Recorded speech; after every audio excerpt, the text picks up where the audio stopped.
Lane Transit District Board of Directors regular meeting. It is Wednesday, December 15th. This meeting is starting at 4:30 and we will be adjourning at 6:30 p.m. tonight or earlier. We will not keep you past that scheduled time. So thank you for joining us for this virtual meeting. I'm calling this meeting to order and I'd like to do roll call. Let's start with Susan Cox. Here. Thanks, Susan. Emily Secord. Here. Thank you, Emily. Michelle Weber. Here. Thanks, Michelle. Gino Grimaldi. Here. Thanks, Gino. And Pete Knox. Here. And I do not see Don Norden under the panelists, so we will make note when he arrives.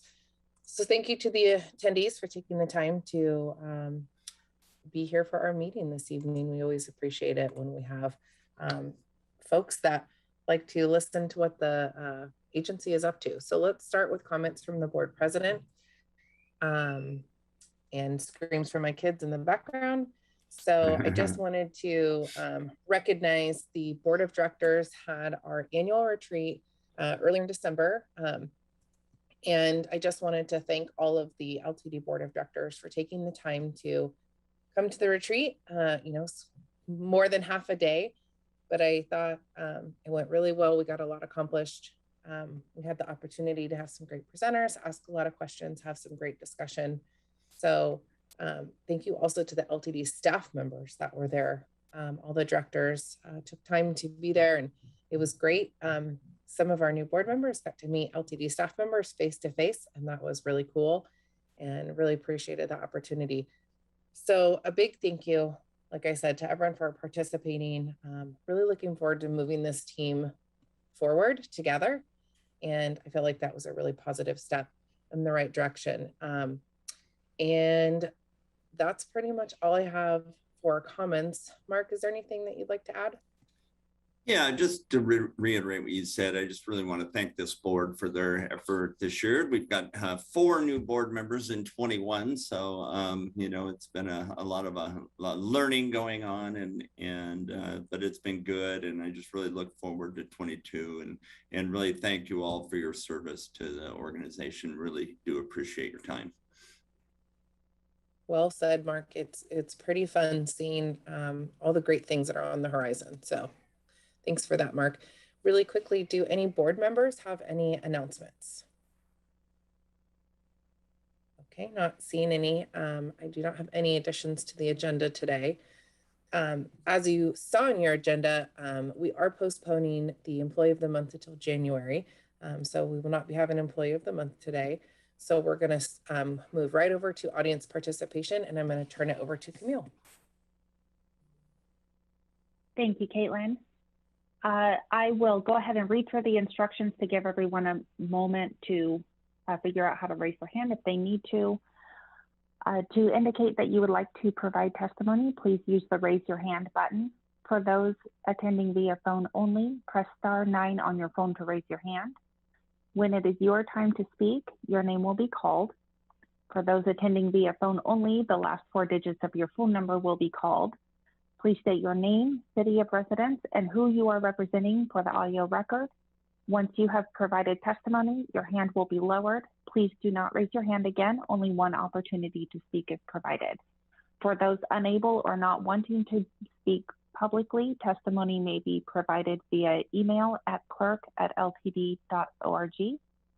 Public testimony is limited to 3 minutes per community member. A timer will be displayed on the screen and will beep when the 3 minutes is up. And I still don't show anyone indicating they would like to speak, Caitlin, so I will hand it back to you. Okay, thank you so much, Camille, for going over that. And okay, so no audience participation tonight. Okay, got it. So let's go ahead and move on to our first agenda item, which is board member reports. So I'm going to look around and see if anyone has any reports on committees from this past month.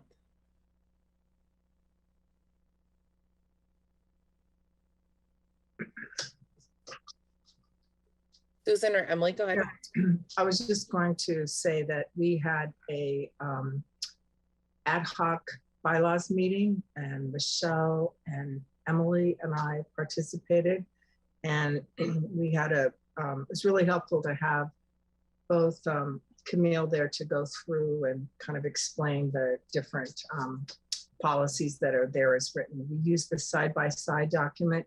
That was found that was the easiest to, kind of go back and forth. So Camille is going to be putting together some edits. We went through kind of the whole document and the things that we thought needed some attention. And we plan to meet again after the first of the year. So if Emily or Michelle have anything to add to that.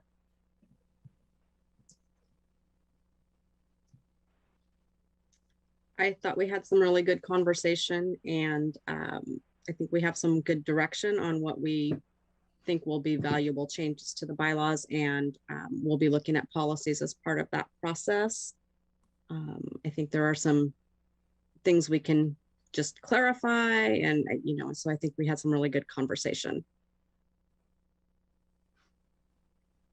Thank you for that. Emily, anything that you wanted to add either about this committee or anything else that you participated in over the past month? Yep, just really briefly, the contract committee met. There's quite a large contract that's going to come up for review regarding security, and we had a good discussion around that. We felt pretty comfortable after the staff presentation. So Randy did a great job, and just stay tuned for that. And of course, ask any questions or join us next time for contract committee. Perfect. Thanks, Emily. Pete, I see your hand up. The Strategic Planning Committee met last week, I think, but the big takeaway out of it was that we're moving forward with moving ahead, if you will. The recommendation was aligned with what the staff recommended, which putting an AMX line on River Road, doing a enhanced development on Highway 99, Coburg Road, and no build on MLK as well. No build on 30th Avenue. And Susan and I represented Ltd on the Moving Ahead Oversight Committee, which met last Friday. Came back with a similar recommendation, although there was interest from Councilor Zelinka in putting an MX line out Highway 99, but that really failed to move forward.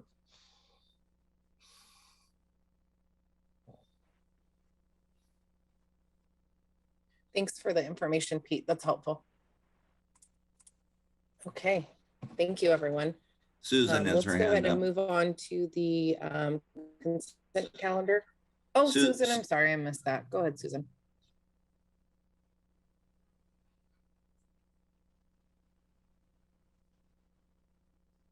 Yeah, moving ahead, but Pete did a great job of it. So I forgot to take my hand down.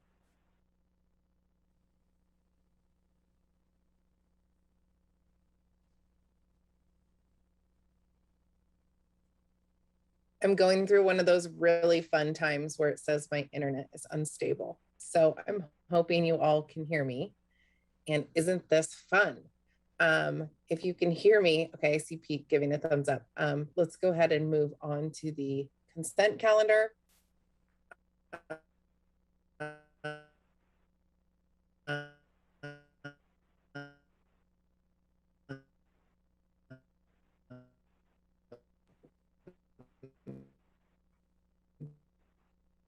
Okay, so Caitlin had asked me earlier if there's any discussion, and if, oh, there she is. If not,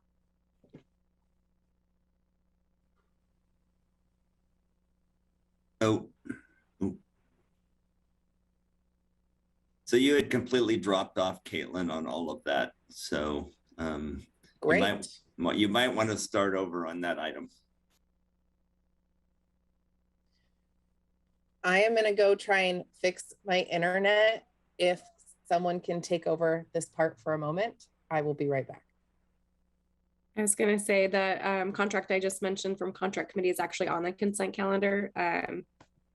So just heads up, and I'm happy to do the motion if nobody else wants to. Okay, I'm going for it. I move adoption of LTD Resolution number 2021-12-15-060. It is hereby resolved that the consent calendar for December 15th, 2021 is approved as presented. Second. Any discussion? I guess I'll keep us rolling. Okay, great. I guess I'll do roll call vote until Caitlin gets back. Michelle, unless you were going to, I didn't quite catch all of that. Okay. I just seconded. Yeah, I think we're good to go. Sounds like. Okay. All right, then Michelle, how do you vote for the consent calendar? Yes. Susan? Yes. Gino? Yes. Pete? Aye. And Don has joined us. I don't know when, but at some point he joined us. And Don, if you can hear us, can you let us know if you're comfortable approving the consent calendar? Oh.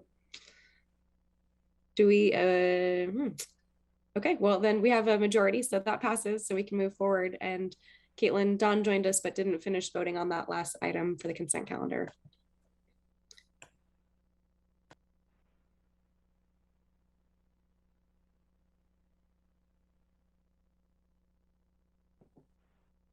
Looks like Caitlin might still be frozen.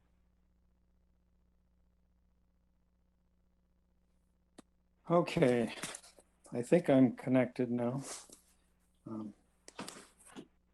So I'll vote yes. All right, thank you, Don. Well, we're official in that approval of the consent calendars finalized and approved anonymously. I don't know if we should wait for Caitlin from here.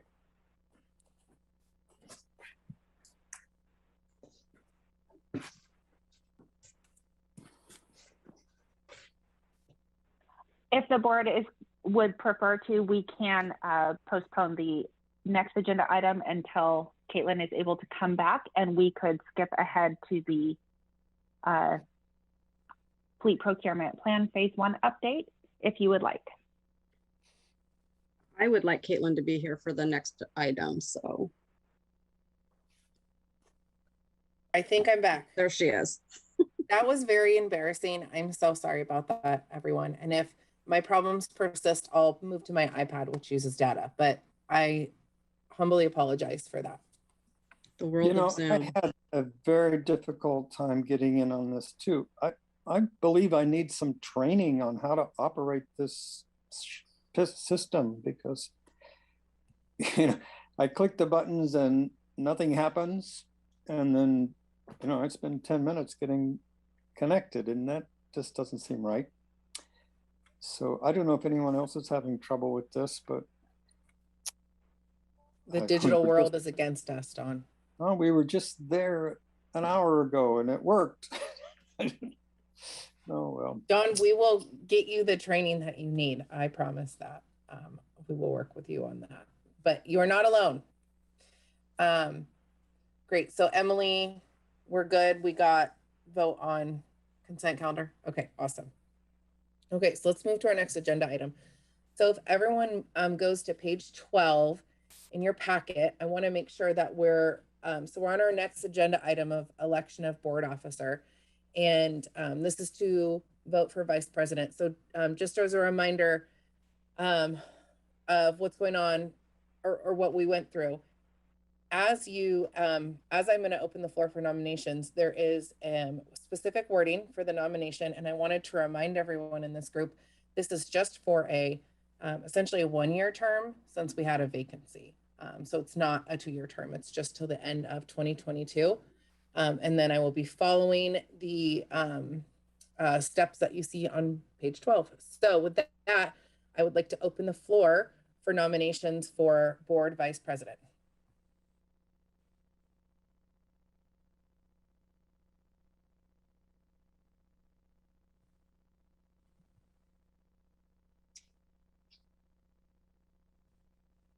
Susan has her hands up. Susan, I saw you wave.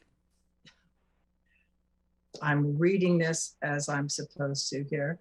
I would like to nominate Don Norden as the LTD Board Vice President to fill the remainder of the term set to expire December 30th, 2022.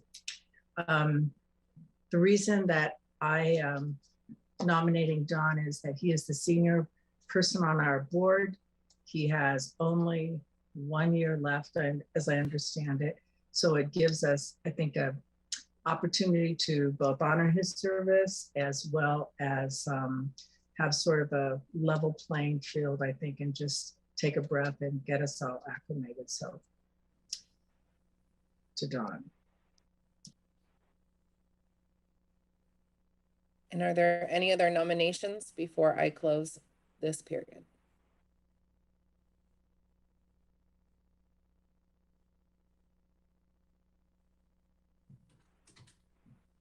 Okay.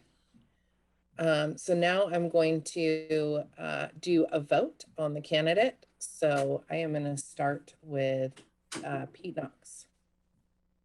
Aye. Thank you, Pete. Gino? Yes. Thank you, Gino. Michelle? Yes. And Emily Secord? Yes. Thank you, Emily. Susan? Yes. And Don? Aye. Okay, and I vote aye, so that passes unanimously. Thank you. So let's move on to our next agenda item. This is the Fleet Procurement Plan Phase 1 update. So we are going to be welcoming, is it Kelly and Matt that's coming? It's Kelly. Okay, awesome. So Kelly, thank you so much for joining us. And I do see Matt as well. I will turn the floor over to you. Thank you so much for being here tonight. Hello, thank you so much for having me. I'm going to pull up the presentation here. Give me just a moment. Can everyone see that all right? Yes, okay, I see a thumbs up. All right, well, thank you so much for inviting me to be here today. My name is Kelly Hale, and I am LTD's Sustainability Program Manager. I work in the Fleet Department with Matt Imlach, and I'm joined here today with both Matt and Tiffany Edwards, who is our Intergovernmental Relations Manager. And we're excited to be here to talk to you about the Fleet Procurement Plan project that we've been working on for the last several months, and the Phase 1 results that specifically relate to our transit bus fleet. I'd like to start by just walking you through some of the background information that led to this project, which starts with LTD's Climate Action Policy Statement, and give you a little update on where we are related to that. This was a policy that the board passed back in June of 2020. And then that will lead us to the results of this Phase 1 for this project for the bus fleet. And then we'll talk about next steps and go with some question and answer towards the end. We have about a 30-minute time slot, and I'm hoping to keep this to 20 minutes or just thereafter and leave plenty of time for Q&A afterwards. So as you all know, this relates directly to our mission and our vision that in all that we do, we are committed to creating a connected, sustainable, and equitable community.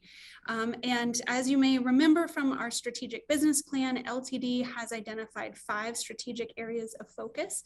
This particular project relates, you could make a case to all of them, but most closely aligns with the focused areas of sustainability, community value, and financial health.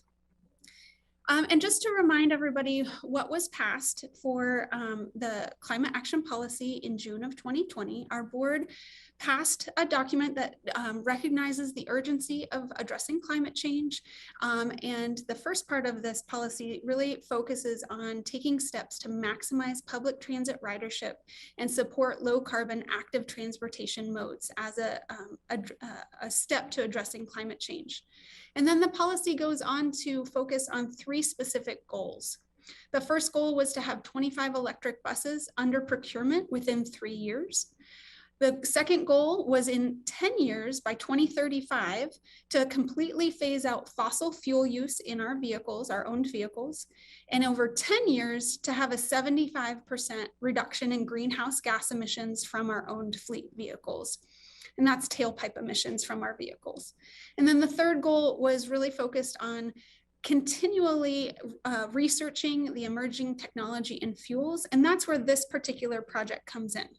That's what it's designed to do, is to research the emerging technologies and fuels and make some decisions about what we're going to invest in order to meet the board's policy.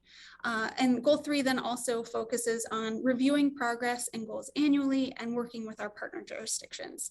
So I will make a quick note that you will see me again in the coming months at the next couple of board meetings, where I'll be presenting additional results from our paratransit fleet for phase 1 of this project, as well as coming to give an update on our updated greenhouse gas inventory. And then I'll go into some additional progress on how we've focused on these particular goals. But in the meantime, I wanted to share the good news, right? The very good news is that the bottom line is that LTD is on track, not only to meet, but to exceed the climate action policy goals that the board passed last year.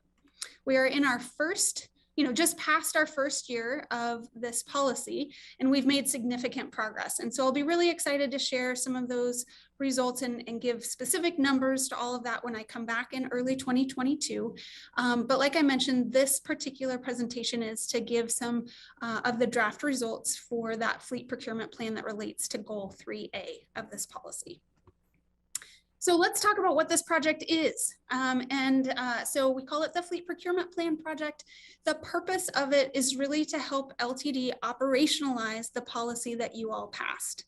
It's to identify the technologies and fuels that are most appropriate to LTD's specific context. We're going to outline the path that we want to go, identify the funding, and implement it to make it happen.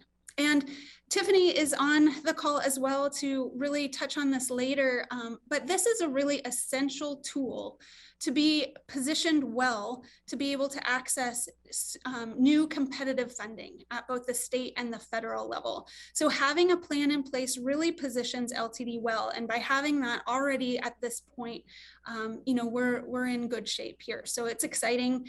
And like I mentioned, this project has 2 phases. This result is just going to be talking about the phase 1 results, the selection of these fuels.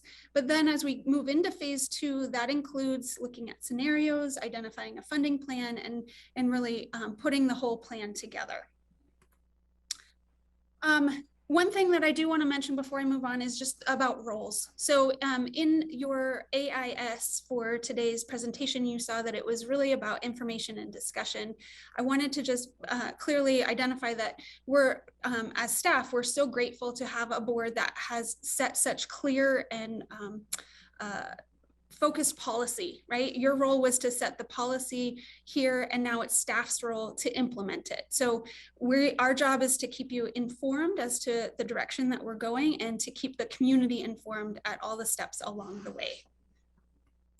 So I'd like to touch very quickly on the fuels and technologies that we looked at as part of this project and define what some of these are, because some of these terms may be new to you. And so feel free to ask questions along the way if you have them. But these were all fuels that are focused on renewable feedstocks or renewable fuels that meet the intent of that climate action policy, that focus on ways that we can reduce our fossil fuel usage and our greenhouse gas emissions. So the first fuel is called renewable diesel. You might see it written as R99, which means that it's a blend of 99% renewable diesel and 1% fossil diesel. Renewable diesel is made out of plant and animal materials, waste products. And so it is considered renewable from that perspective. You put it into the existing equipment that we already have in our fleet. For our new board members, we have about 100 buses in our fleet, and it's currently made up of straight diesel internal combustion engines and vehicles and diesel electric hybrid vehicles, which is an internal combustion engine that turns an electric motor. So we have these 2 types of vehicles in our fleet, and renewable diesel is something that we've been procuring and using in our fleet. It's a drop-in fuel. We've been using it since September of 2020. It's chemically identical to fossil diesel, so you can it's considered a drop-in fuel. You don't have to change your tanks and you don't have to change your equipment. You can just continue to use it in our existing equipment. The next type of fuel that we looked at as this project is called renewable natural gas. Another name you might hear is biomethane, but this is just a methane product similar to fossil natural gas, but it comes from sources like landfills or wastewater treatment plants where there are naturally occurring sources of methane that can be harnessed for use as a transportation fuel. The type of vehicle that this is put into is called a compressed natural gas vehicle that combusts that methane product. So that's one of the other options. You're also familiar with electricity. So we already have some electric buses that we've been investing in over the last year, and we buy our electricity here at the Glenwood facility from Springfield Utility Board, and you put it into a battery electric bus. So that was another option that we were looking at. And then the last two bullets on here are about hydrogen. Hydrogen can be procured or generated in lots of different ways, but it goes into a fuel cell electric bus. Sometimes people call that the other electric bus, right? Because it's an electric bus at heart, it's an electric motor, but it's powered by a fuel cell rather than battery storage on board, right? So there are two different ways you can get the hydrogen. Well, there's multiple ways, but you can either generate your hydrogen on site, or you can have hydrogen delivered to your facility.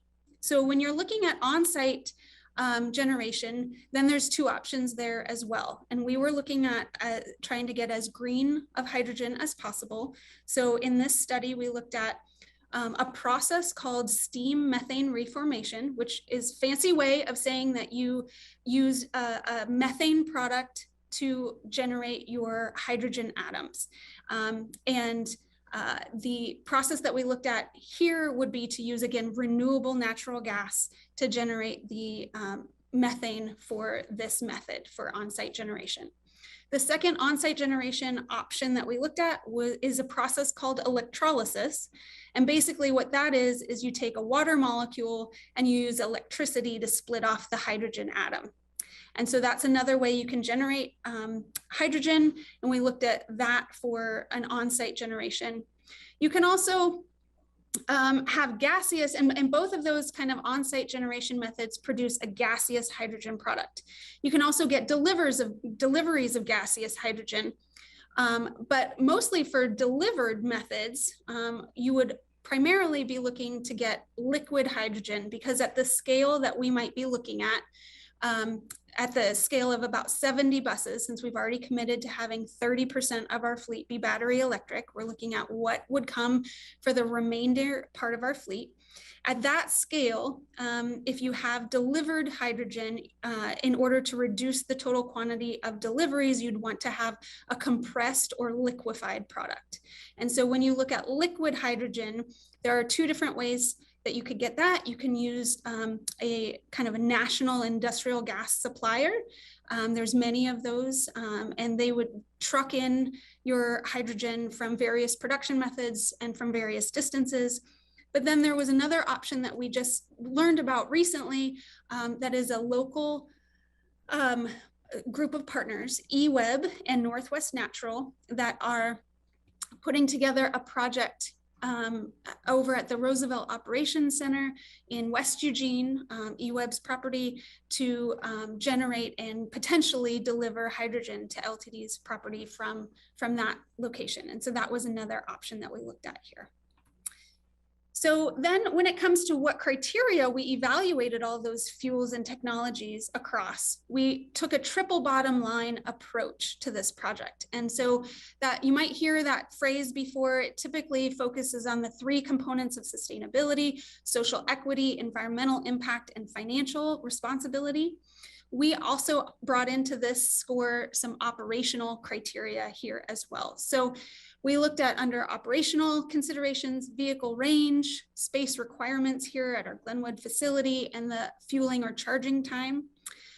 We know that all of those operational characteristics go into our ability to deliver service to our community. So it's a little tricky to fully separate these things out into just their social equity or environmental or operational or financial buckets. They're all intertwined, but we did kind of separate them this way just to make it easily understandable.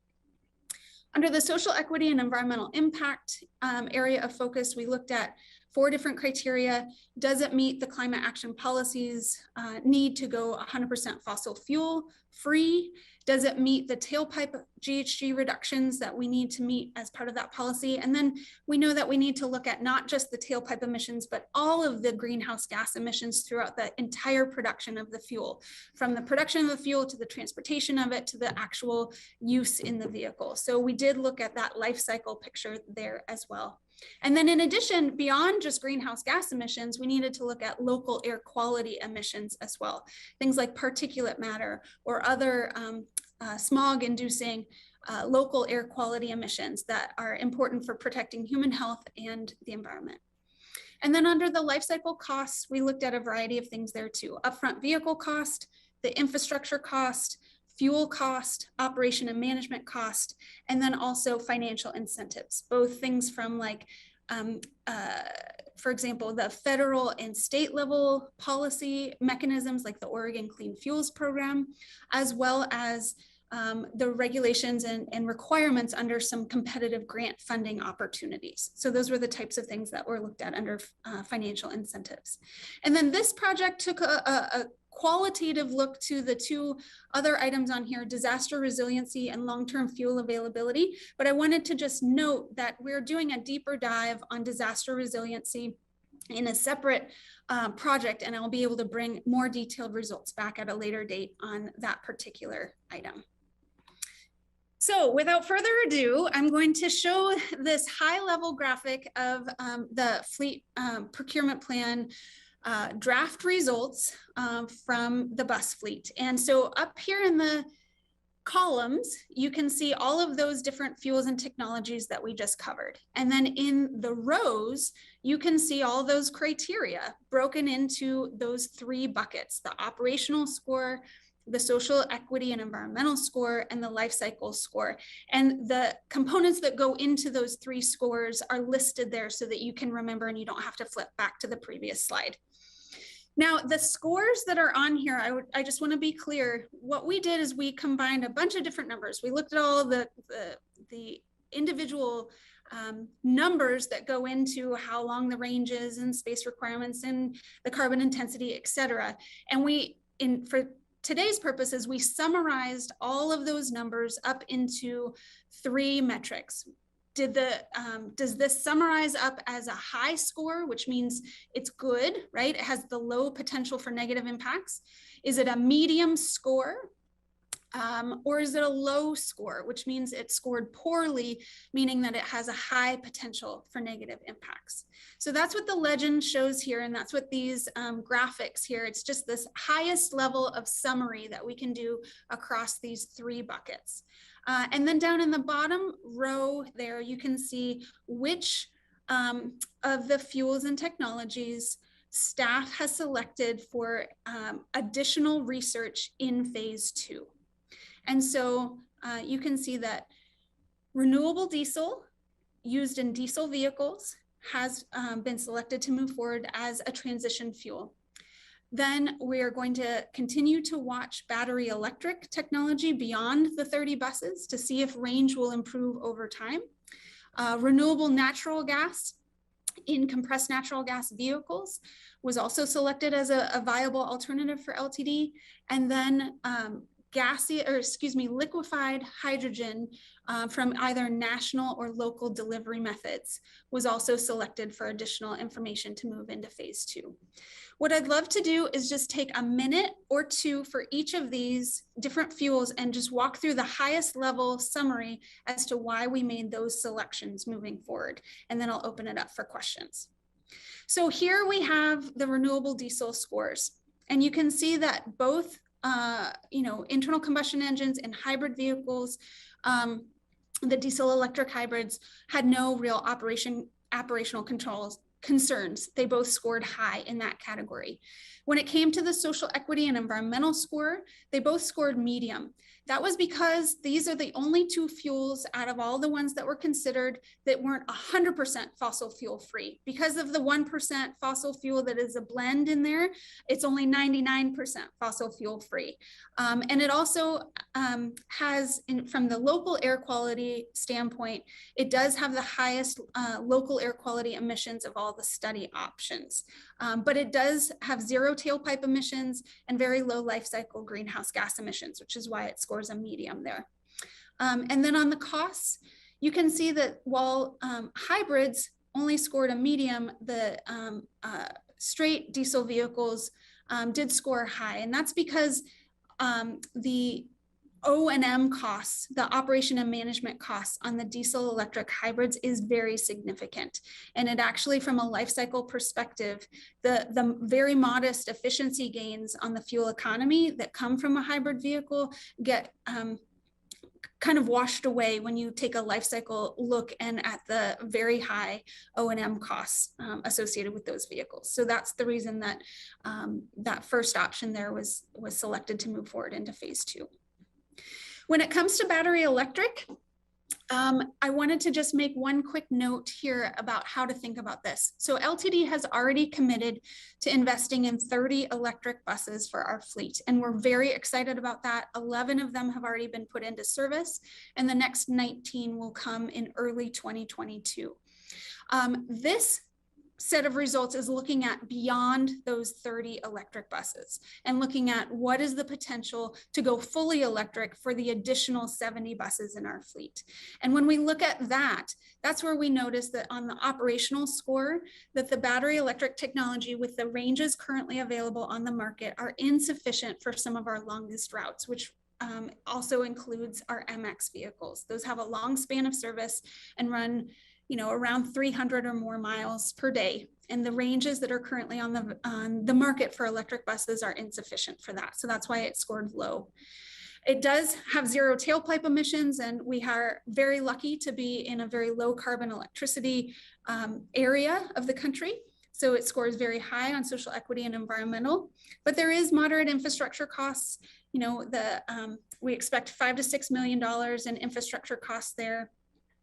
However, it does also have good credit generation through things like the Clean Fuel Program. So we did select to move this forward, but at this time, our plan is to stay at our roughly 30 electric bus level and then watch for those for the range improvements over time. When it comes to renewable natural gas, this is a really proven technology for transit. And so this was moved forward. It scores relatively high across all 3 categories. It's got good range, medium space requirements. We would have to put in new fueling infrastructure to our facility. So it would take some space, but good operational score. It has moderate GHG emissions, and there's good local options for working with our wastewater treatment plant or our local landfill to potentially source some of this renewable natural gas. And so there's more research that are needed on those local options. It's on the cost side, good vehicle cost. The price premium on the vehicle is not as high as the electric or the hydrogen fuel cell vehicles, and the fuel and operation and management costs are very low in comparison to many of the other options. And the infrastructure cost is in line with the same level as similar to a battery electric bus, roughly $4 to $6 million in shop upgrades to deal with a lighter than air gas, as well as put in the new fueling infrastructure that would be required for that technology. When it comes to gaseous hydrogen generated on site, we started this one. Neither of these 2 options were selected to move forward, primarily because of the significant space requirements that we have identified. We are not 100% sure we would have sufficient space given all the requirements for setback, requirements for some of this new fueling infrastructure here at our Glenwood site. So that would require some more research. They do score well here in the social equity and environmental score, but the cost is very significant. And, we were looking at a rough order of magnitude of $30 to $35 million just in infrastructure for installing either an SMR or an electrolysis plant here at our Glenwood site. So this is cutting edge technology for transit. Even many of the transit agencies that are investing in hydrogen a lot of them are starting with delivered hydrogen. This might be something that if hydrogen was a proven technology that LTD decided to move forward with over time, once we would get up to the higher levels of buses that were running on hydrogen, this might be something that would circle back in the future as a potential option for us. But at this time, it doesn't make sense to continue to look at that as an option for LTD. And then finally, the liquefied hydrogen and deliveries there. When it comes to national deliveries, we see that the operational score scores well. Liquid deliveries reduce the total number of deliveries compared to gas. And so that makes sense.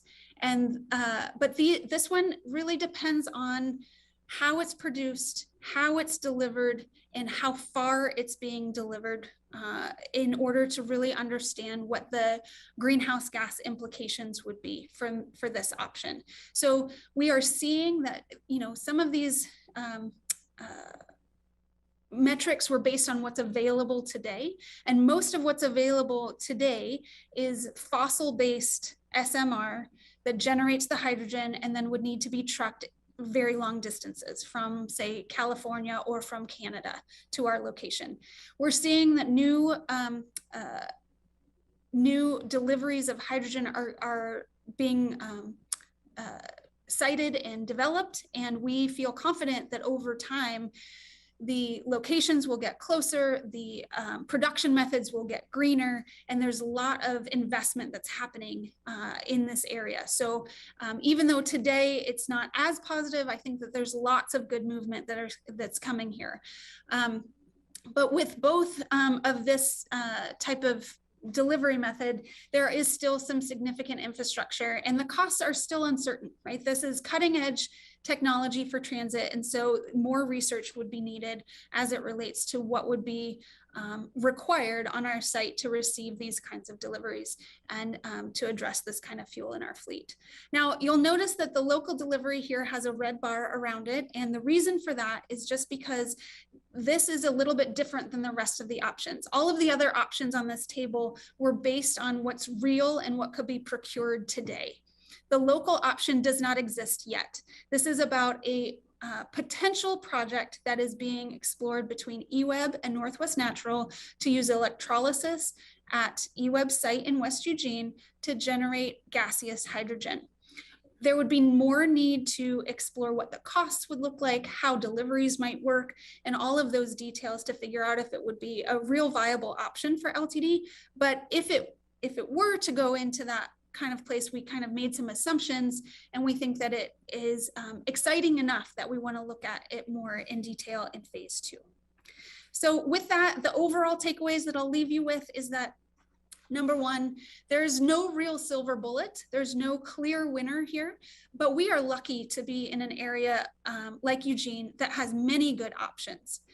So I think we're in a really good place, especially in comparison to lots of other parts of the country, to have really good options. And I don't feel like we will have any concern with meeting the ambitious yet realistic goals that were passed in the climate action policy. Electric currently is insufficient for the longer routes that I mentioned before. And so we are excited for the 30 buses that we're investing in, but beyond that, we really need to figure out what's going to happen with range over time. And then both RNG, the renewable natural gas, and delivered hydrogen are promising. We need more research. So we look forward to coming back at the results with the results of phase 2 and share what else we've learned at that time. Neither one of those options would be realistically ready in the next year or so by the time we need to make our next planned MX purchase. So the transition fuel of continuing with renewable diesel is a great option for us. It's a really solid option that continues to meet the spirit of the climate action policy and is a good option for us. And significant capital costs for either of the options, whether it's renewable natural gas or any of the hydrogen options, mean that grant funding is going to be key, and setting ourselves up well to be competitive in those grant funding opportunities is going to be really important. So as we look to next steps, I'll wrap it up here. We will be coming back at the end of, or at the beginning of next year, to provide a similar type of presentation for our paratransit fleet and talk about what fuels and options are available for that. We'll be sharing the results of our updated greenhouse gas inventory. And then we'll come back and share the results of phase 2 and give you more information as we get there. But we plan to receive and deploy the next 19 battery electric buses in early 2022. And we will continue to apply for competitive grants to support our fleet transition to see where we might be successful in getting new funding as we move forward. So I'll stop there and see if anybody has any questions. Thanks so much for your time and attention. Let's see. And if you have questions, since the slideshow is still up, go ahead and use your raise hand function so I can see it in the participant list. Okay, Dawn.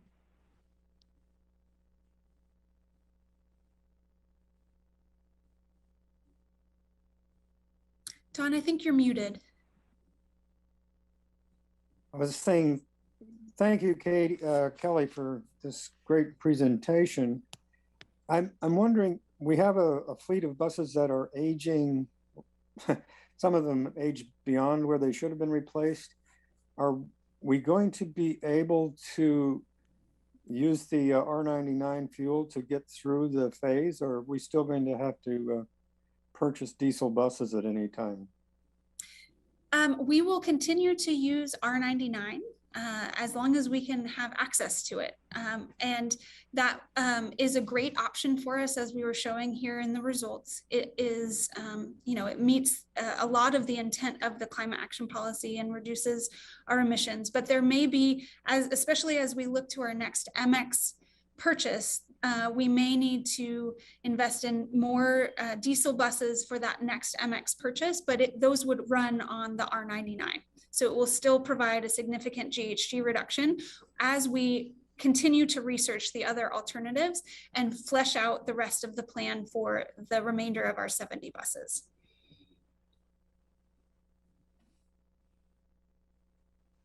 Thank you. Who else has a question? Emily, go ahead. I was just going to say, this is so great to have this kind of laid out this way. Thank you so much for making it clear and understandable, and just exciting to hear about all of these updates. So looking forward to hearing the next evolution of all of this. Thank you.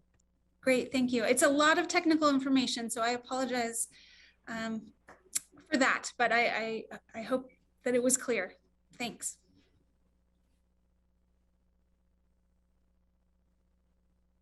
All right. Who else has a question? Oh, Dawn, go ahead. I see your hand again.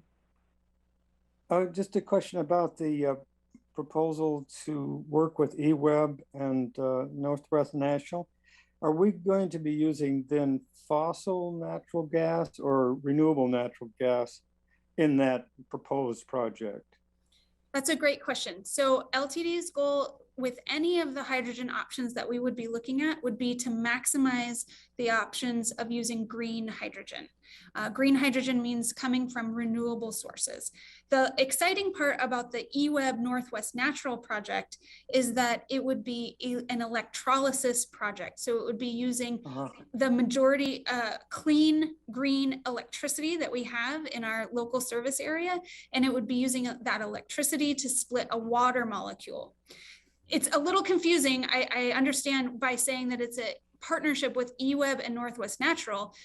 eWeb would be helping to supply the electricity, and the clean green hydrogen that would be produced from this electrolysis project would then actually go into the Northwest Natural pipeline to help decarbonize the electricity or the natural gas pipeline. There could be an opportunity. So that is the project that eWeb and Northwest Natural are exploring right now. There is the possibility of increasing the production of this project's hydrogen output for sale to LTD. Does that make sense, Don? Yes, thank you. It's a good question. Thank you. Any other questions for Kelly?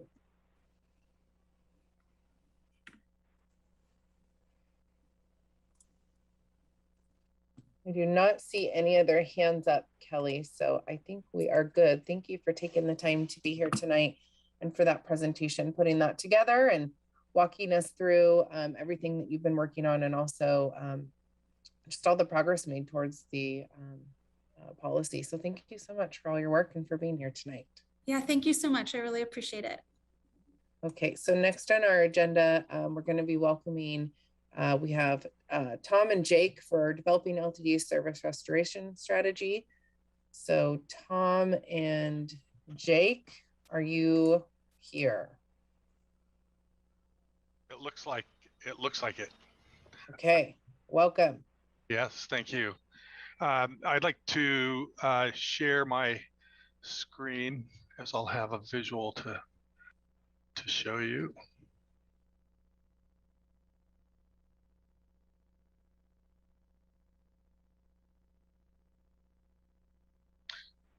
You all can see that? Yes. See shaking of heads, so that's a good sign. So the week of March 16th, 2020, that's the beginning of when we had to reduce our service. And you can see this bar. I'm sorry, my mouse is causing me problems. This bar chart here on the bottom of this graphic can show you the ridership decline that we saw, almost instantaneously at that point. So for 21 months, we've been managing in this period. As you, I think you may have heard in previous reports recently that I've given that with the school coming back online, in person, both high school student ridership and U of O ridership has led to this increase that you've seen in recent months, or recent weeks. There we go.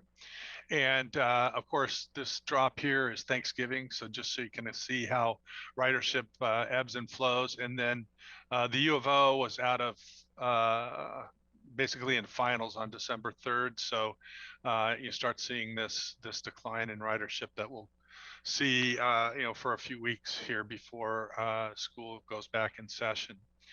But one of the things I wanted to talk about is, the impacts of the pandemic are going to continue to play out for the next year or more, though likely in a diminishing way. And as I indicated in the AIS, it's primarily our constraints are the ability to hire drivers in terms of being able to add service. But then also we're going to be watching carefully as the economy starts to come back, fingers crossed, and we see how people return to using transit. One of the things that, one of those uncertainties that we're going to be watching is just the extent to which hybrid work, which is increasingly available. For example, I know LCOG is allowing staff to be 100% remote. And there's, I don't know how many positions are doing that, but that kind of thing is going to be playing out in different ways that may affect our ridership. I know we're in contact with our peers, largely in the Northwest in terms of frequency, but I know just about a month ago, our counterparts up in TriMet were actually exploring how they might adjust their service if weekday service based on how hybrid works, because they've been seeing patterns of people working from home on Mondays and Fridays. And so, does that, they were evaluating whether they might need to adjust their service to address that. So those are some of the uncertainties that are facing us as we think about how we move forward and add back the service that we were operating and start looking at changes that might be possible based on, of course, the resources we have available. So these uncertainties, how they play out in the short run, a couple of things. One is we added some service in the fall, anticipating the school coming back. what we had planned, last year at this time, thinking about this coming year, had planned to add service in our winter. So again, we have three what we call bids, which are this service changes that we do every year. The fall bid happens in late September. The winter bid will happen sometime in early February, and then we have a summer bid, which is mid-June, anticipating the schools going out of session and less need for service. What we're looking at now for the winter bid, because of the constraints in terms of the number of operators we have, is likely no change from the fall bid. So again, it's an increase over what we had, but we're not going to be able to add service in the winter. And then come summer, we're looking at possibly being able to add some service, but it may also be constrained by the lack of operators. So in the short run, that's what we're faced with, that primary constraint of not having enough operators to operate the service that we were operating in pre-COVID. And again, just so you have the percentages and proportions, as a result of the pandemic, we reduced our service by 54% in those early months, and we've gradually added back some service. We're currently operating about 80% of what we were doing pre-COVID. And then ridership fell 72%. Again, we've seen increases recently due to school, but still at this point, the bar chart that you're seeing is still about 50% of our pre-COVID ridership. So that's the kind of the news for how we're looking at things. I will point out the graphic above, and some of you have heard this before, but one of the things that is, as an operator of transportation, one of the things we look at are the peaks, because these peaks that you're seeing here in the morning peak here around 7 a.m. and the evening afternoon peak, those are typical of urban transit use. It's people going to work or going to class, and then coming home. And for a long time during the pandemic, we didn't have those peaks. So the fact that they've returned is some indication that there'll be some normalcy in terms of how people use transit. But moving forward, it may be a while before we're back up to that orange and blue in terms of level of ridership per day. So Jake's here to answer any questions you might have about the hiring drivers and what he's seeing. But that's the report we had today. I'd ask if you have any questions.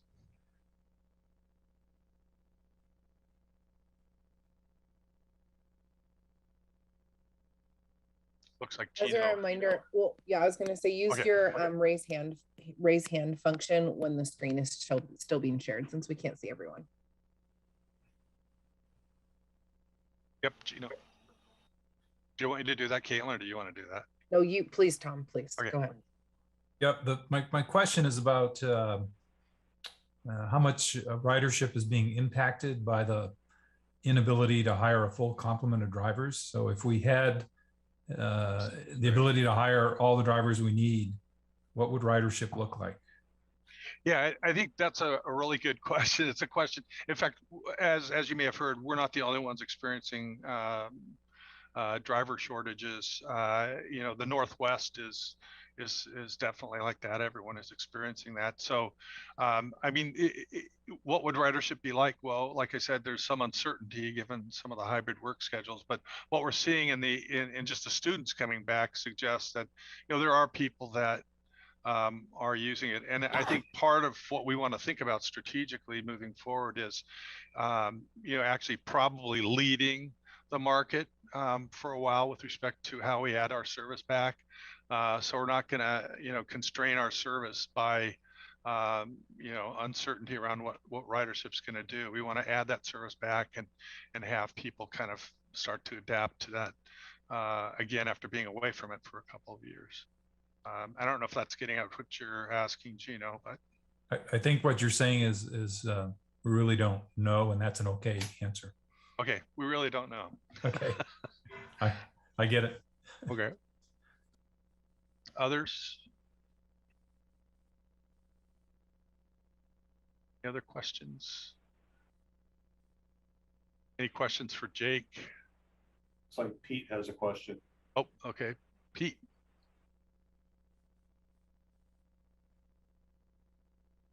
Yeah, I was just going to ask how far short are we as far as drivers, and then are we getting people to actually apply? Is it or what's that picture like?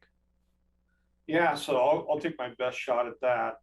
That's kind of a human resource department. I tell them what I need and they give it to me, or they try to give it to me. So where we're at right now, we've been actually doing pretty well interview wise. So we have about 18 drivers currently from my records that we've sent contingent job offers to. But then they have a series of things that they have to go through, including background checks, fingerprints, their physical, drug screens, and all those things.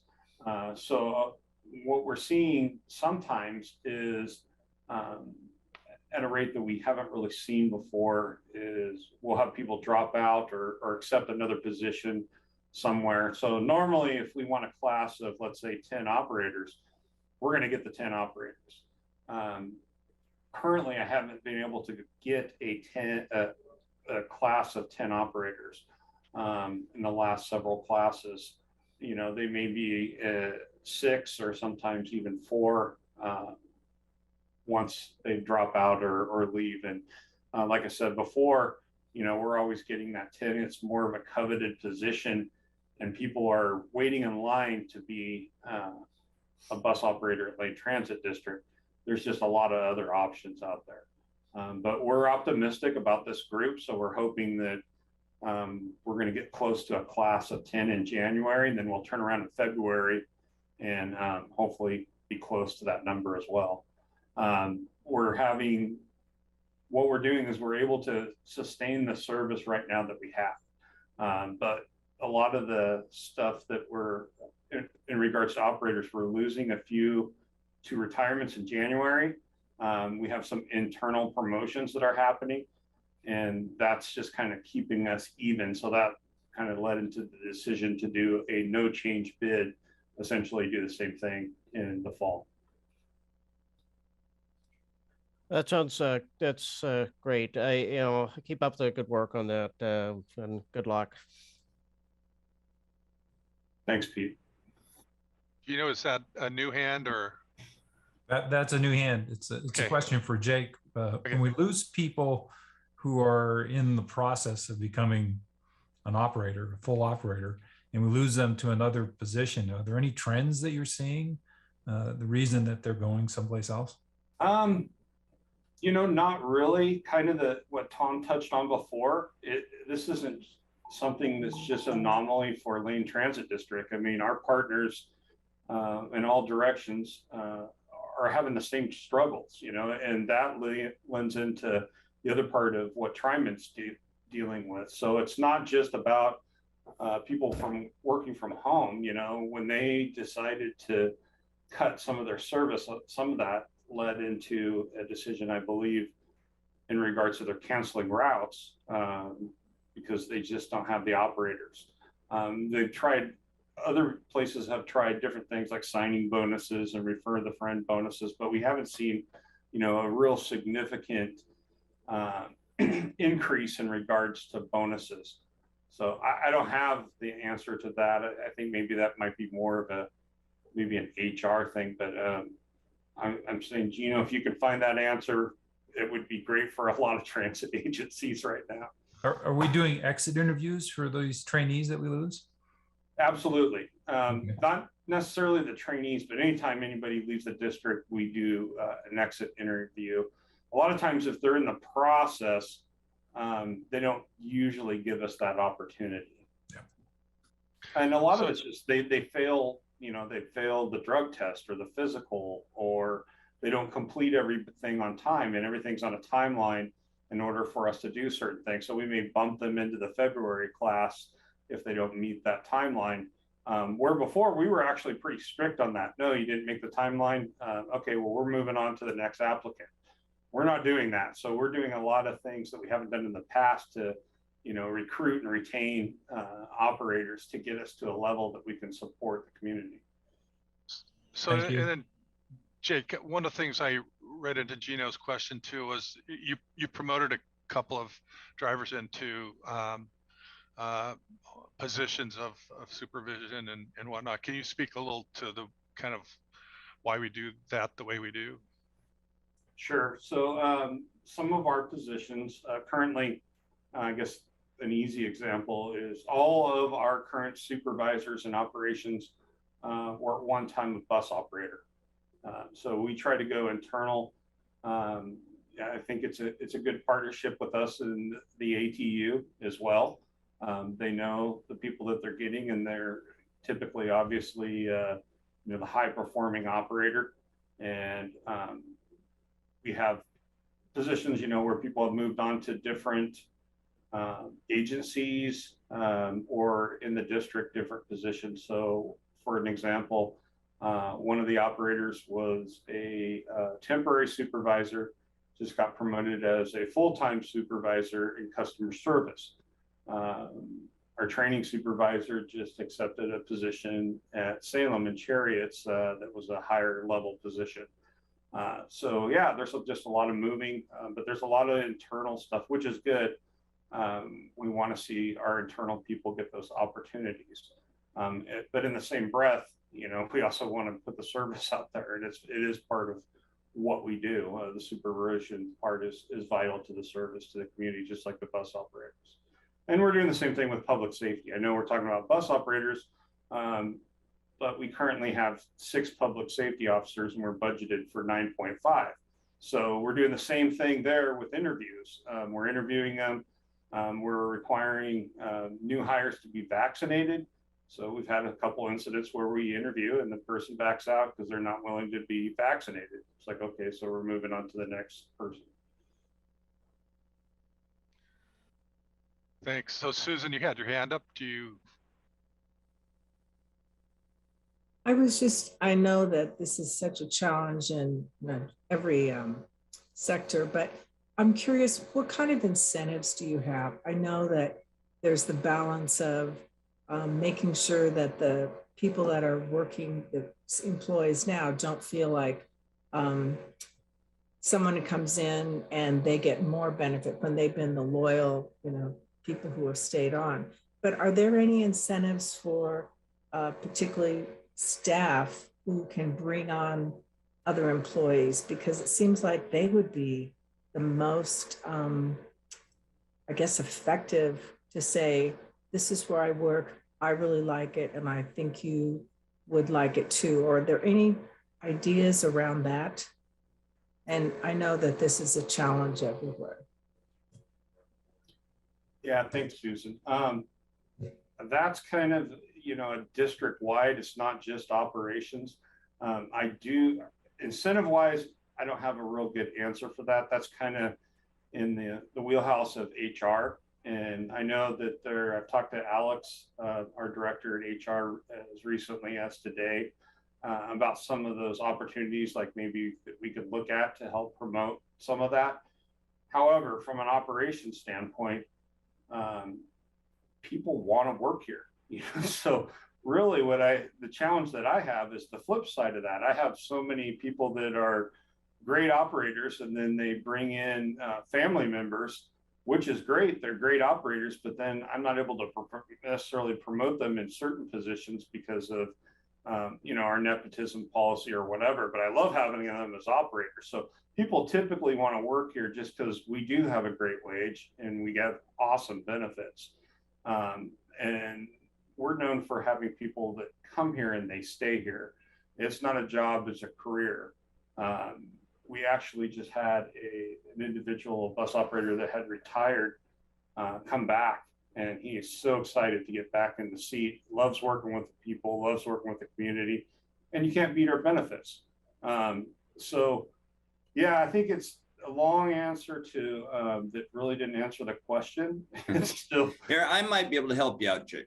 Sure, go ahead, Mark. So we've been, there's a lot of experimentation with incentives in the transit industry all over the country, and they're marginal success, to tell you the truth. Everybody's still struggling with the same thing, with shortages, and they've offered incentive for employees. They've offered incentive just for people to come to work, but they really haven't been that successful. So we've just kind of taken a backseat to the incentive piece, and kind of let everybody else stick their necks out there. And they just haven't shown to be that successful.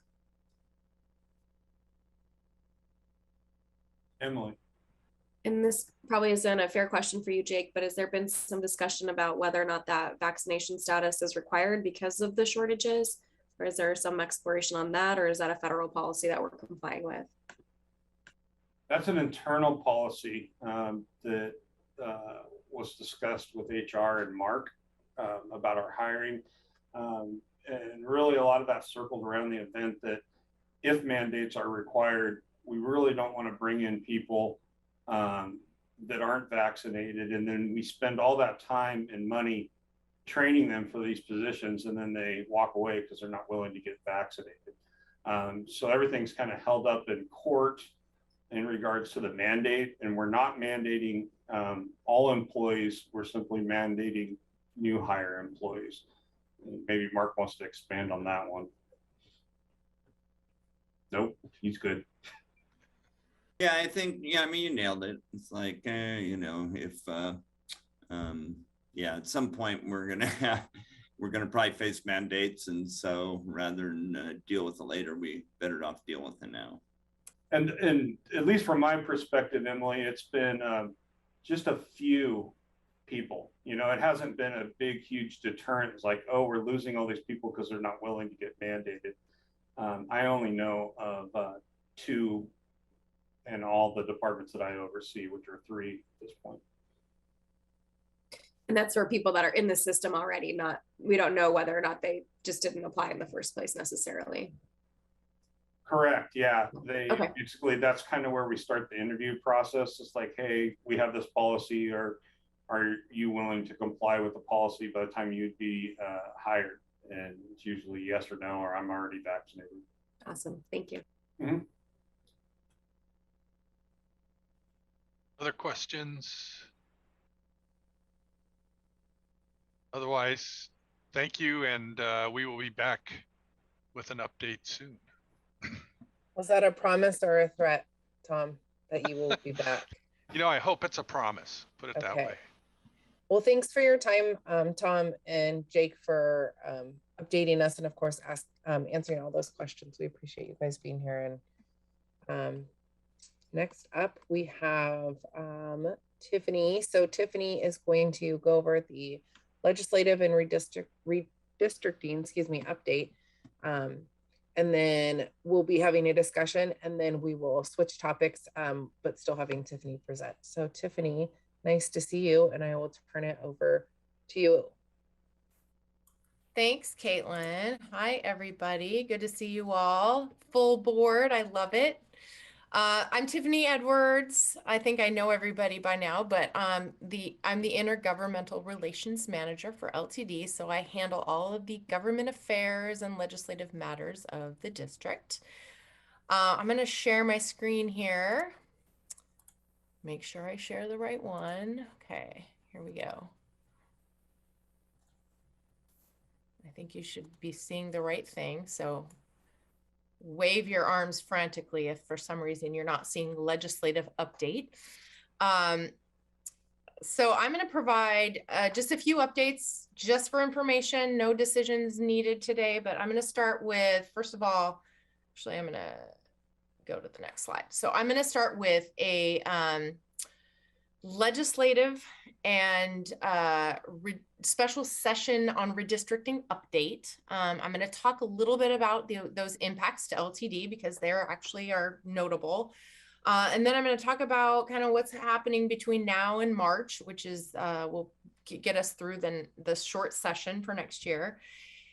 And then I'm going to provide an overview of LTD's Subdistrict Redistricting process, which you probably didn't even know was happening, but that's going to be happening next year and you will be involved. So I'll share a little bit about how that will be working. And then I'm going to brief you on the Infrastructure Investment and Jobs Act, or the IIJA. Kelly kind of alluded to that in some of her, just the information about investments in no and low emissions vehicles and whatnot. So I'm going to talk to you about that funding and kind of what's all happening with that, as well as some other pending legislation that's still working its way through the process. And then I'll answer some questions that you all may have, and then we can move into the last topic of the agenda. So since it's been a while since I've come before you, and in fact, I think that most of the board, to be honest, is new since you had me present last, I thought I would just kind of give you a really brief overview of how LTD engages with our elected officials and advocacy organizations that really help to support our mission. So we work with two very talented teams of lobbyists who represent LTD on all of our legislative matters. So Oxley and Associates is who we work with at the state level. And then federally, we have Smith, Dawson, and Andrews. And we have had really great long-standing relationships with those firms. They are really on top of the matters that are happening. They know our business really well. And so I really appreciate managing those teams, and it's kind of the highlight of my job. So additionally, we engage on matters of policy and funding. Those are kind of our main two areas that we engage through associations. So at the state level is the Oregon Transit Association, the OTA, as well as the Oregon Transportation Forum. And then nationally, we're really active through the Bus Coalition, and then APTA, American Public Transportation Association. Caitlin recently attended their, in fact, you spoke at their conference. So all of those groups have lobbyists, and we work closely with them as well. So LTD is really well represented and well advised. And these are all really effective partnerships. And so I've enjoyed kind of getting to know everybody and getting up to speed.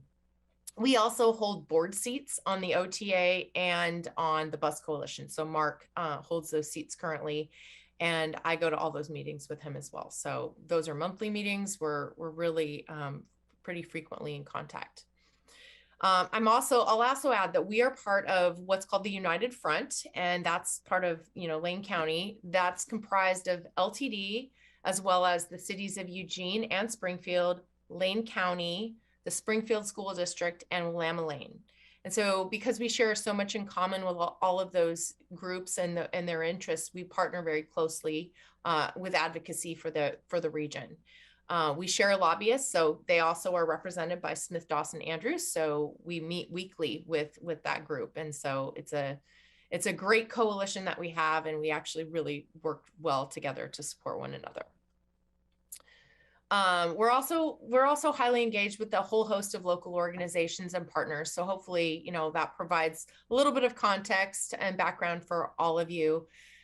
Traditionally, the LTD board does not typically take positions on bills, but you all do definitely set a course through setting policy that really help me to engage with our elected officials and other community partners and stakeholders. And then obviously you all are certainly each in your own position of influence when it comes to advocacy on behalf of LTD, and you all have your own contacts as well. So I definitely welcome collaborating with you all and the board in these efforts. I'm going to start, let's see if I can go to the next slide here. There we go. So I'm going to start by giving you all an update on the legislative session, special session on redistricting. So I know it's been a while. I was supposed to be with you last month, and so we're yet another month behind, but I still think that it's relevant. Obviously, this happened in September, but again, extremely relevant. Every 10 years, when new census information comes out, in Oregon, the legislature then is tasked with going through this process to draw new House, Senate, and congressional district lines. And then, of course, counties and cities and all of those elected positions, those are all, you know, those municipalities all have to go through this, and LTD is no different. And that's intended to account for any shifts in population. We are required statutorily to have an equal number of constituents that are represented in each of those districts. And so then if the legislature fails to pass those maps, it's deferred and passed on to the Secretary of State. That is typically how we've done things in the past, more often than not, but the last 2 cycles have been unique. It's always contentious because the party that's holding the majority or the party that's holding the Secretary of State's office, which in this case is the same party, has the upper hand. And those seats, we're going to live with those seats for 10 years. And so that's just kind of the way it is. It's always contentious. Currently, the Democrats hold what's called a super majority in both chambers. And then they also hold the treasurer's office, the governor's office, and the Secretary of State's office. And with a super majority, what that essentially means is that Republicans are needed only for a quorum. They don't, you know, there isn't a tax measure that they need to vote, their vote is needed on. So, and those require more than just a simple majority. So it should not come to any surprise that this year's process was particularly contentious.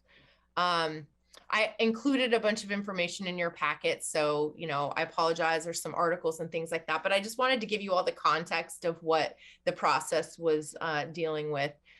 During the regular 2020 long session, House Speaker Tina Kotek, she had made an agreement with Republicans to give them equal representation in the redistricting process on that committee in exchange for them to agree to suspend the rules so that they wouldn't have to be reading the bills in their entirety. It's extremely time consuming. And so that's something that they have to agree to allow. So they were doing that as a stall tactic in order to keep things moving. They made an agreement and she agreed to give them equal number of seats on redistricting.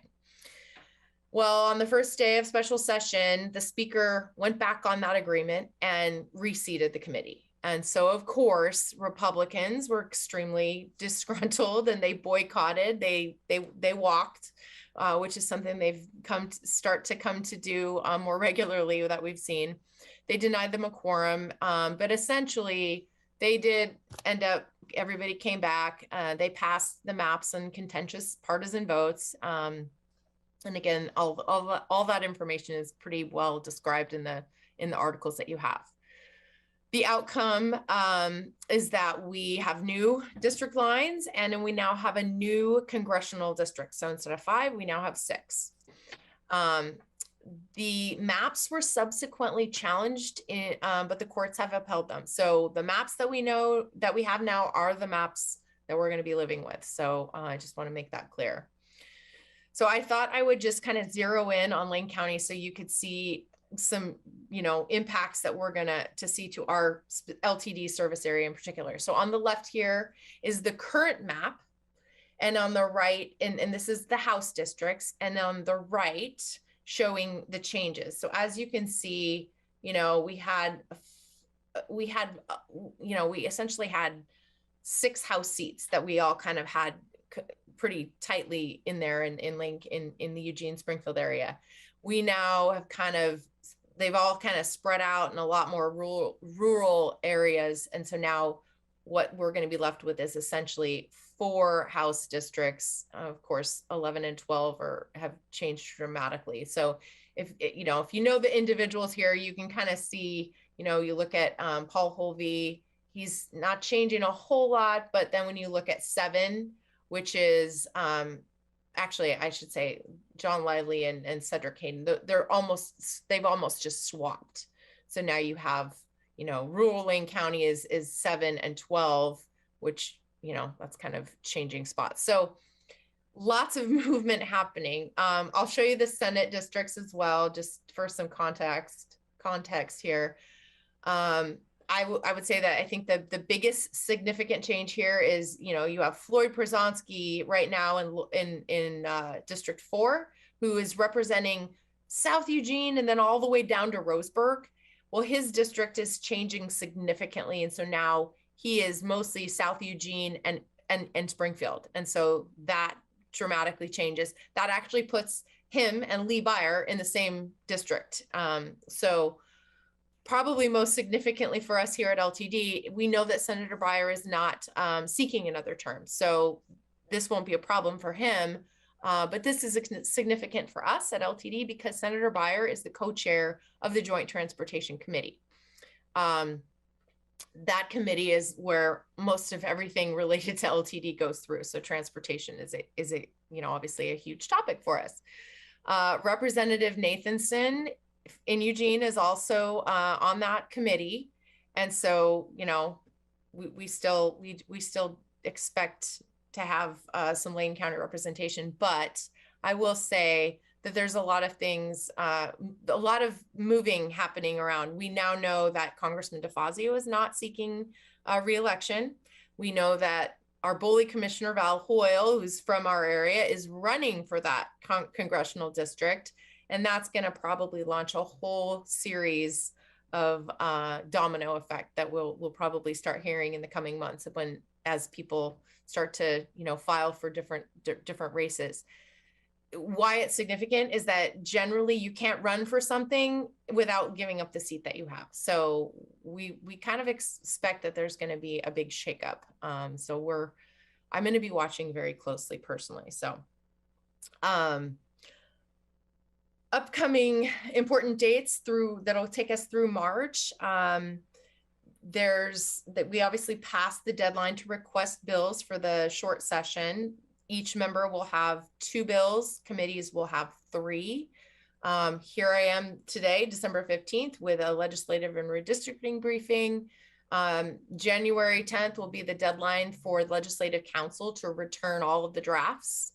So we'll then know at that point what we're looking at in the way of legislation. They'll have some more committee days, and then I'll be coming back to you all in January to give you a pre-session briefing on anything that we might be watching for the short session. Don't anticipate a whole lot. You know, and again, like I mentioned, we work with these other associations and trade groups and whatnot. So we work, you know, we're not usually working on our own. So then we'll have the legislative session, which will take us through March 7th. And then on March 16th, I'll come back to you with a recap on anything that we really need to be paying attention to or rule making or anything else like that. So that's kind of the calendar. Shifting into the next topic of LTD's redistricting. So I mentioned that we have this process that we will be going through in 2022. Actually, it's the Secretary of State's office that does our redistricting. However, we have a role to play in that. And so we've been working with TriMet and Chariots, which are the other 2 transit districts that have been deemed so by the legislature that have governor appointed boards. And we're all kind of working with our legislative or our legal representation to finalize those rules. And then once those are finalized, we will actually officially proceed with a pretty standard process. And that process is that the Lane County Council of Governments, that's LCOG, they provide us the resources to produce some new draft subdistrict maps. And those will be based on, we're going to look at where they are right now as far as population, you know, whose districts or whose subdistricts have grown and whose have not, and sort of see where we need to shift things around. And then our LTD communications team is going to be working to launch a public engagement process. And so that will then allow for the public to be engaged in our process. We will have a public hearing. You all will be involved. And then we basically need to send proposed maps to the Secretary of State by May 16th. So we'll be going through this process. It's pretty straightforward. The criteria that we follow is pretty basic. We need to have equal representation. We need to factor in communities of interest, geographic, political, and other established boundaries.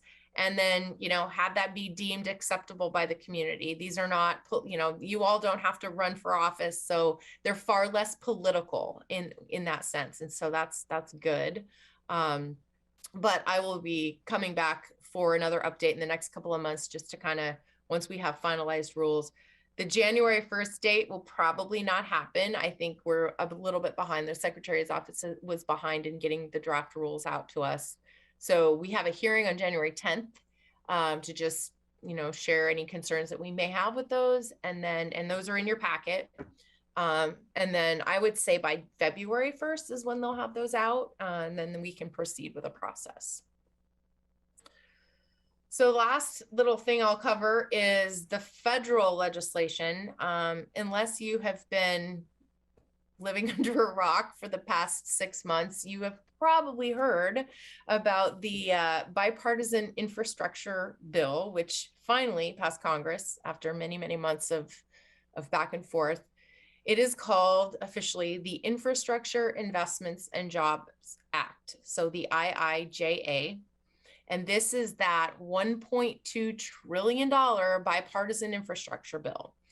And it's a 5-year transportation reauthorization bill that's bringing unprecedented amount of investment to spending, and it's additional $550 billion in spending to highways, roads, bridges, transit, rail, and all of the other infrastructure from fiscal years 2022 through 2026. So it's a rather short window of time, and a lot of money. It increases funding to most of the existing formula-based and discretionary grant programs, but it also creates new programs and new funding opportunities.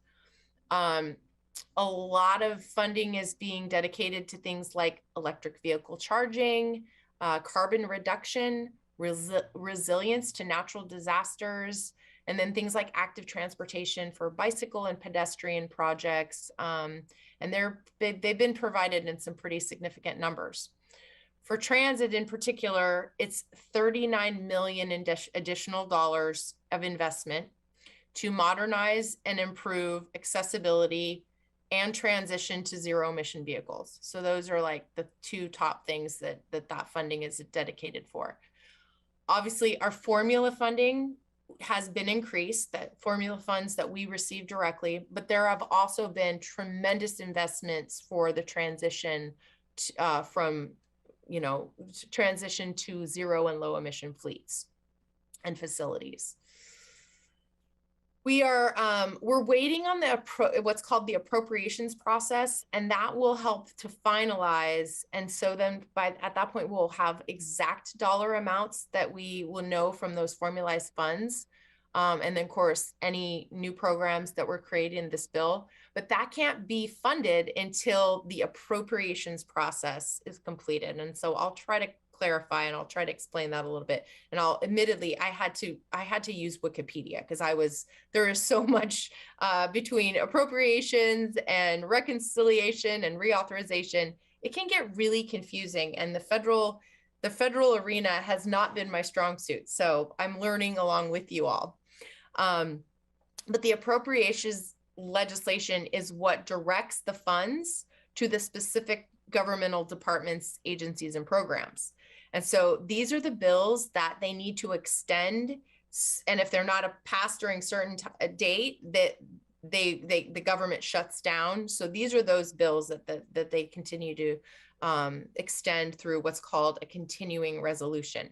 We're now into our second continuing resolution, which basically is just funding things at the existing level through February 18th. And then at that point, they have a choice. They can either pass a new appropriations bill that doles out all those funds, or we're stuck with just kind of the existing level of funding. And that's why we don't yet know exactly what our dollar amounts are going to be, is they have to kind of actually be prorated as well. So it gets really complicated. In the Senate appropriations is where we actually have a couple of earmarks that are still in play. One is for another battery electric bus. So it's one of the 30, but it would be funded this way. And then the other earmark is for the mobile wallet trip planner application. So that's in the CIP. We're doing that project, but this would help us to fund it. So, you know, obviously we're following this really, really closely. You've probably heard of the Build Back Better bill, which is a budget reconciliation bill. And this is a spending bill, and it's still in the works, but it basically includes for transit another 10 billion and there's a program that has been established in that program, or in that bill, called the Affordable Housing Access Program. And that would be distributed through competitive grants and provide funding for things like Franklin Boulevard, the moving ahead corridors, because it's specific to providing better access to affordable housing, jobs, healthcare, and schools, and bus rapid transit corridors. So we are anxiously awaiting passage of this bill to see kind of where we're at. But I thought, you know, I'll just give you before I close on this topic, I'm just going to give you a quick explanation. Reauthorization, that was the IIJA. That's the process that gives legal power to exist. So to operate and exist, that's what has passed. The IIJA is authorizing the funds for highway transportation and infrastructure. Reconciliation is budgetary legislation that deals with spending and revenue, so where the money's coming from. And it also deals with the federal debt limit. So as you're hearing about, you know, that still being a topic, that usually only passes once a year, and we're still waiting on that. And then Senate appropriations, obviously. And so Build Back Better is the reconciliation bill. And then the Senate appropriations bill is where we've got some earmarks. So lots going on. We are still very hopeful. I'm constantly plugged into the news, listening to everything. Our lobbyists are keeping us updated constantly, and we're just kind of like, it's just a lot of waiting around and just waiting to see what happens. But I figured I would share with you all so that you at least have a little bit of context there. But I think with that, I will stop and take questions, because there probably are some, and I'll do my best. And we've got about 10 minutes for questions before we'll have to move on, okay? And so I'm Tiffany, happy to go ahead and call in folks. What? Sorry, Caitlin, what? Oh, I just said, Tiffany, go ahead and call in folks as they raise their hands. I see Dawn. So Dawn, go ahead. Well, in part of your discussion, you talked about transit getting 39 million. I thought you meant billion, right? But what I wanted to talk about in this case is the redistricting of LTD's boundaries. And I know if you look at our districts, you can see Subdistrict 3 is this skinny little thing that comes down I-5. Now, that's because this district was put in by a citizen initiative, and the economic powers to be at the time made that thing happen that way. And it's cut out a lot of the revenue flow from, you know, companies like Weyerhaeuser that are just, you know, a mile south of the district lines, but they refuse to allow the districts to be included. They're just included around the, city boundaries. And I'm wondering whether, you know, the Secretary of State is going to be willing to look at that and see, you know, all along Highway 99, there's a lot of economic interests on that line that have just, they're not there are people there who require transportation services, but they're not being served because our district was drawn that way in 2000 when. Yeah. Well, so Donna, here's what I will say that I know about the district itself, the taxing district. The Secretary of State does not have the authority to change the taxing district. So the boundaries that we're dealing with, they will stay the same. We just have to look at where the population shifts have happened within the districts. And I'll say we got some maps early today or late today, which we didn't make I wasn't able to get them into your packet. So, or really take a look at them much, but so what we know is that there have been just some minor shifts in populations where you have certain subdistricts that have grown in population at a different rate than others. And all that means is that we have to kind of try to move the lines a little bit, but it's not going to change the overall taxing district. So this down here, which is what you're talking about, that's not changing. What would in theory change is just some of these lines that where you're all kind of touching each other's subdistricts, those lines may be shifting around, but we don't have the authority to expand the taxing district. That's what I was wondering about. I noticed that in the patch kick that it highlighted that anyhow, that it was just the taxing district, but it felt like it was done unfairly in the beginning. And so it's like in there in perpetuity. We'll never be able to pick up the revenue that should be generated from those economic interests that are,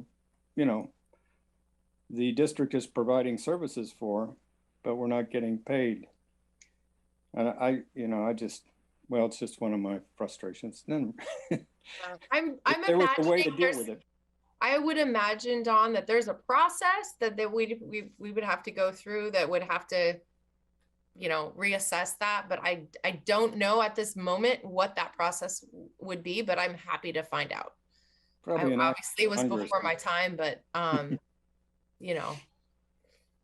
but I'm happy to share what I know. Okay. All right. Anybody else? I guess I can see all of you. I just can't see hands.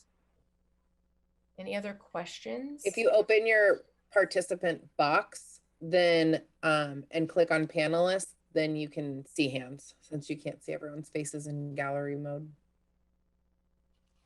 I can change them. But there are hands. Okay. Okay. Who else? I don't see any other hands. I now see everybody.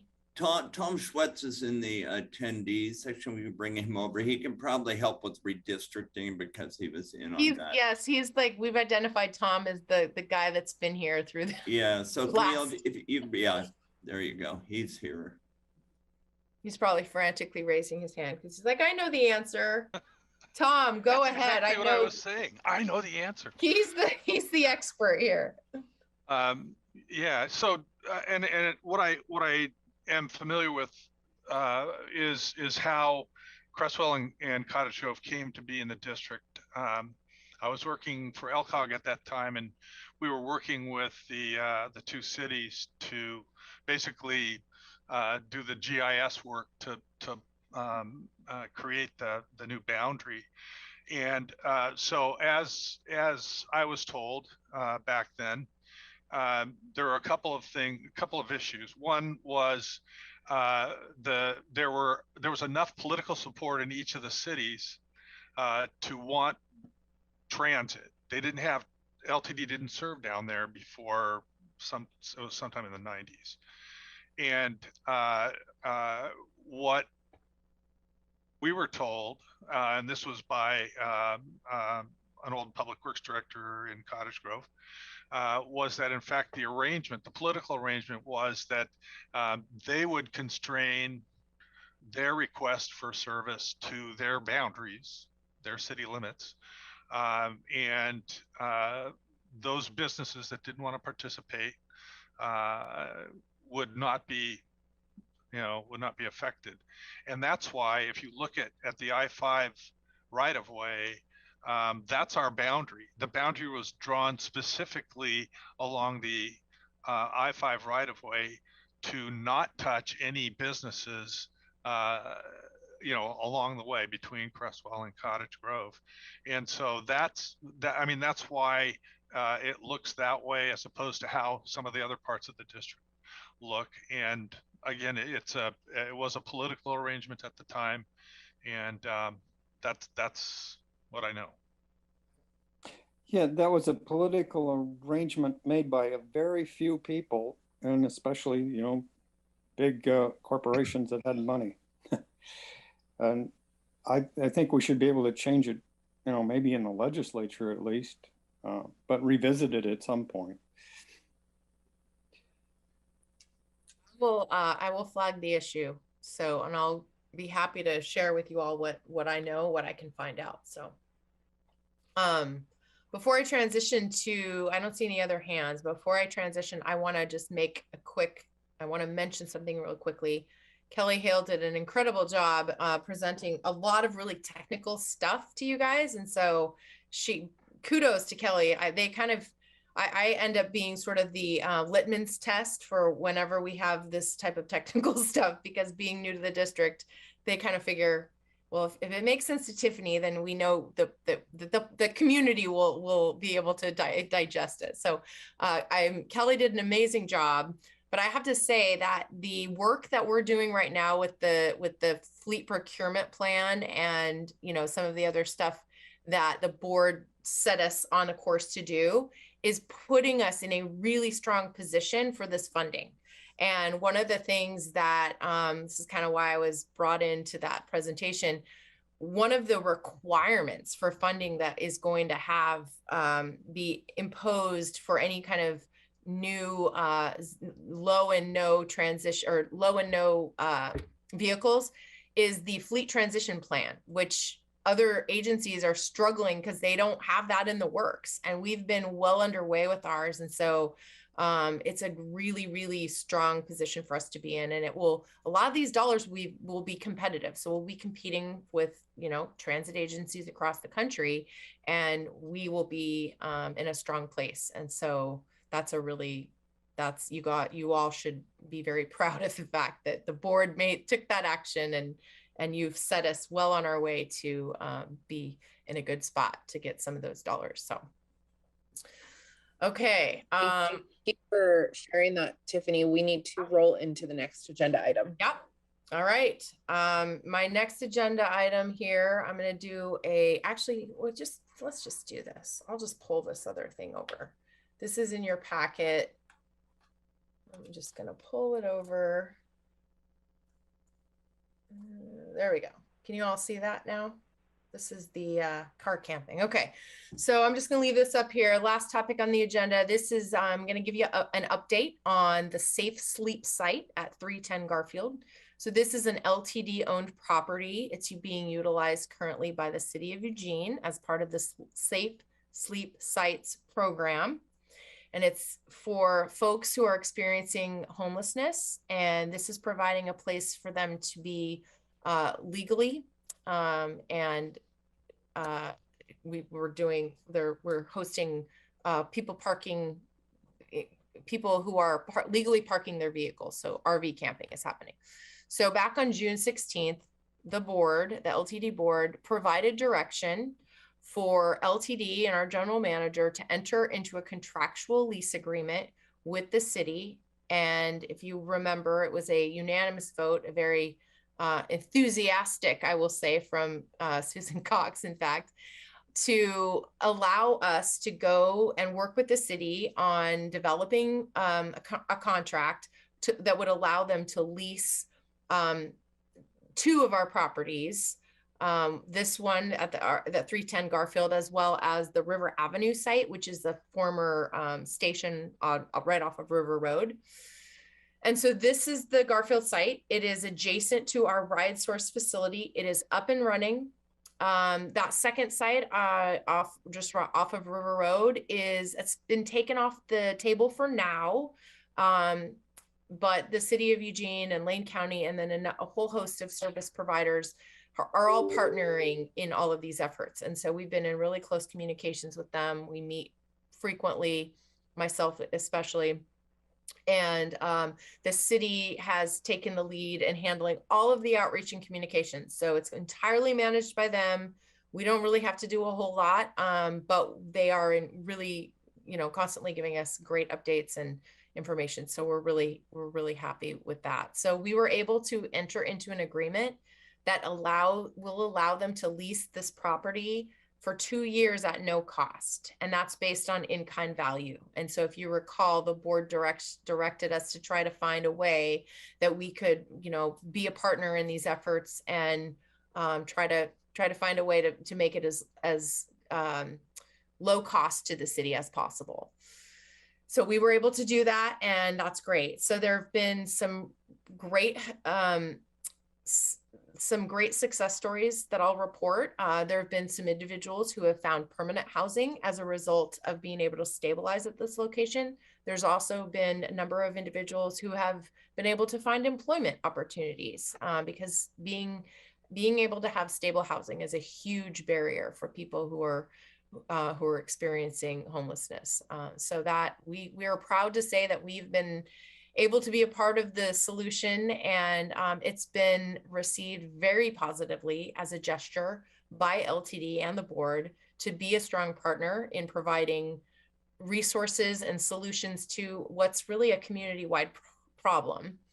And I can't thank the board enough personally for making my job much easier, but I will also say that we work with the city very closely, and as well as the county, and it's been tremendously helpful in just all of the other things that we have to kind of work our way through. And so having this relationship and having this kind of goodwill gesture that LTD had provided has really gone a long way in our relationship with the city.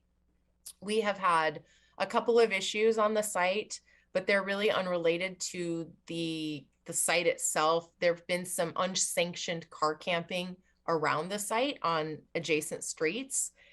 And we've been able to work with the city. They've been really responsive in addressing some of those illegal car camping and whatnot. So that's been positive, but this issue isn't really specific to our site, or even, it's really kind of a community-wide issue that they're having with the car camping, because you can't put no parking signs when there's businesses that need to use it as access, but having, 72-hour allows, people to generally park there for the day, but they've had to, this is an issue they've had throughout the community. So they're working on it and trying to figure out how to address it. I think most of the information, the relevant info is in your packet, but I figured I'd be available to answer questions. They've given a number of presentations to the city council. There was just one this last week. And then the Chamber of Commerce has been really involved in these efforts in the Eugene Chamber. And we've kind of been acknowledged as one of the partners that's helping to work on this wicked problem that our community is facing. So, but I will say we've been seeing some good come of it. So that's my overview. So if you guys have questions, I'm happy to see if I can answer those. I'm not seeing hands, although I can see you all. So, oh, Dawn, Yeah, go ahead. You're muted still. Just okay. Looking at the image here, I'm wondering what percentage of this property is being utilized? I mean, is this at 70%? Is it at 60%? It just looks like they could accommodate a lot more than they are. Yes. So, well, the capacity, I've got it pulled up here. So they have right now, they have 55 spaces that they are utilizing, and that was what the site was planned for, because I think they want to leave some space between folks. There are roughly 90 people being served, and there is a waiting list. St. Vincent de Paul is managing the site, so they're providing all of the management. They don't have they don't have services on site, but they, they're helping work, they're working with the individuals that are on the site through the resources that they have. As far, as far as capacity, they're at capacity for what they were comfortable in providing at this particular site. There are other sites as well. We are one of several, and they continue to, seek and identify sites that they are able to then kind of build out. It's a bit of a process. I mean, they had to build fencing around. They had to do a number of things just to prep the site. They had to bring on services, and they have hand washing and restrooms and all of those things that are available for people. So it was quite a bit of work, just getting it, and it is being monitored and managed. So it's under constant oversight. So that's another thing that they're able to kind of have eyes on the site at all times. So that's good.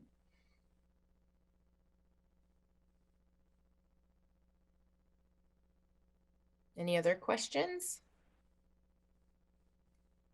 All right. Well, hopefully you found this helpful and acknowledges all of your good work and appreciate the board. So,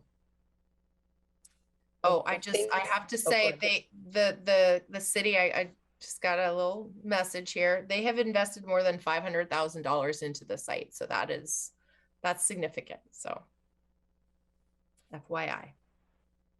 Well, All right. Thank you for the information, Tiffany. Obviously, it's a complex issue in our community with a lot of different partners working towards a solution. So thank you for giving us an update on this and sharing the photos as well. That's very helpful.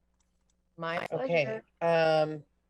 So we have just a few minutes left. So I wanted to check if anyone had any questions or discussions over the monthly department reports. Once again, thank you to marketing for providing a report, and then also to facilities. So looking at board members, if there are questions about either reports or also any comments regarding future agendas.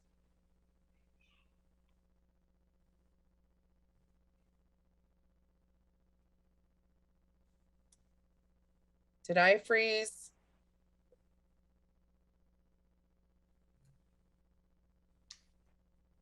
No, we can't hear you. You can hear me. Okay. Dawn, you have your hand up? Yeah, I just wanted to inform the board that I'll be absent next January for the meeting. I'm going to be in the Caribbean somewhere. So I'll miss this one. Do you know where in the Caribbean? You don't want to share it with us, or is it like a surprise? My sisters have put together a cruise, and I don't know exactly where I'll be during that time. Somewhere, around Panama. I could send you a text. Thank you. Thanks, Dawn. And any other comments or anything about the written reports? Enjoy that vacation for us, Dawn. Yeah. Hey, what the heck, Mr. Vice President, slacking on your first official meeting? Yeah, and I'm going to miss the subcommittee meeting too. So Susan, I'm bailing on that one too, on the Comprehensive and Accessibility Committee. So you'll have that for me. Okay, since my internet has alerted me that it's time for the meeting to end by freezing, making my life difficult, I will adjourn the meeting with 1 minute to spare, and thank you everyone for being here tonight. But this LTD Board of Directors meeting is officially adjourned.